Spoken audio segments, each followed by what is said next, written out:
Flash theatre TV நேயர்களுக்கு அன்பு வணக்கங்கள். எதிர்பார்க்கப்பட்ட Nayanthara beyond the fairy tale இன்று நவம்பர் 18 நெட்ஃப்ளிக்ஸில் ஸ்ட்ரீமிங் ஆகியுள்ளது. நயன்தாராவின் பிறந்தநாளான இன்று ஒளிபரப்பாக துவங்கியிருக்கும் இந்த டாக்குமெண்ட்ரி 82 நிமிடங்கள் ஓடக்கூடியது. அமித் கிருஷ்ணன் இயக்கியுள்ளார். டார்ச் ஸ்டுடியோ LLP குபேந்திரன் தயாரித்துள்ளார். பிரசாந்த் டெக்னோ இசையமைத்துள்ளார். எப்போதுமே சினிமாவில் ஹீரோக்கள் டாமினேஷன் அதிகமாக தெரியும். ஆனால் ஒரு ஹீரோயின் சூப்பர் ஸ்டார் அந்தஸ்தை தொடுவது முன்னர் விஜயசாந்தி. இப்போது அந்த லேடி சூப்பர் ஸ்டார் பட்டம் ரொம்ப வருடங்களாக நயன்தாராவுக்கு அடைமொழி ஆக்கப்பட்டுவிட்டது. Nayanthara beyond the fairy Tale நயன்தாராவின் சிறுவயது பற்றி சிறிதும் அவர் காதல் கல்யாணம் பற்றியும் பேசுகிறது. சத்யன் அந்திக்காடு புகழ்பெற்ற மலையாள டைரக்டர் தான் நயன்தாராவை ஹீரோயினாக அறிமுகம் செய்தார். முதலில் அவரது அழைப்பை ஏற்க மறுத்த நயன்தாரா பிறகு ஒப்புக்கொண்டு ஜெயராம் ஜோடியாக 2003 சத்யன் அந்திக்காடு இயக்கத்தில் மனசினக்கரி படத்தில் அறிமுகமானார். அதன் பிறகு ஃபாசில் இயக்கத்தில் மோகன்லால் ஜோடியாக விஸ்மயத்தம்பது படம் என்று அந்தந்த இயக்குநர்களே அந்தந்த சம்பவங்களை குறிப்பிட்டு பேசினார்கள்.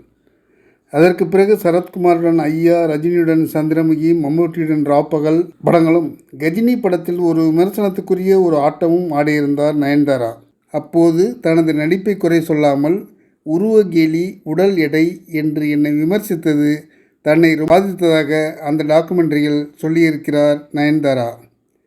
இந்த டாக்குமெண்ட்ரியை பொறுத்தவரை முழுமை பெற்றதாக இல்லாமல் அவசர கோலத்தில் அள்ளி தெளித்ததாகவே இவ்வளோ நாள் டைம் எடுத்து செய்திருப்பதாக தோன்றுகிறது. நிறைய படங்கள் பற்றி இன்ட்ரெஸ்டாக ஏதாவது சொல்வார் என நினைத்தால் அரைகுறையாகவே அமைந்திருந்தது. அட்லி, கௌதம் வாசுதேவன், ஃபாசில், சத்யன் அந்திக்காடு, ராணா, நாகார்ஜுன், ராதிகா, பார்வதி, உபேந்திரா, தமன்னா, விஜய் சேதுபதி நயன்தாராவின் புகழ் பாடினார்கள். சிறப்பு தகவல்கள் எதையும் சொல்லவில்லை. நானும் ரவுடிதான் சமயத்தில் தனக்கும் விக்னேஷ் சிவனுக்கும் ஏற்பட்ட காதல் மற்றும் திருமணம் பற்றி சொல்லியதில் சுவாரஸ்யம் கம்மி. பெரும்பாலும் ஆங்கிலத்திலேயே நயன்தாரா பேசிக்கொண்டிருப்பது பார்ப்பவர்களின் ஈடுபாட்டை குறைத்துவிடும். அதுதான் இதில் ஏற்பட்டுவிட்டது. Nayanthara beyond the fairy Tale பார்ப்பவர்களின் ஆர்வத்தை ஓரளவுதான் பூர்த்தி செய்திருக்கிறது. நயன்தாரா ஒரு பெர்ஃபெக்ஷனிஸ்ட், சாப்பாடு பிரியை, கோபக்காரி, தனக்கு கோபமே வராது என்ற தகவலை சொன்னார் விக்னேஷ் சிவன்.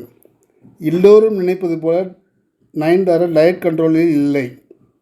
நான் 4 சப்பாத்தி சாப்பிட்டால் 7 சப்பாத்தி சாப்பிடுவார் என்ற தகவலையும் விக்னேஷ் சிவன் சொன்னார். தங்கள் இரட்டை குழந்தைகளுடன் சில ஷார்ட்ஸ் காண்பித்தார்கள். நன்றி, வணக்கம். எல்லாருக்கும் வணக்கம். நான் தான் மனஸ்வி.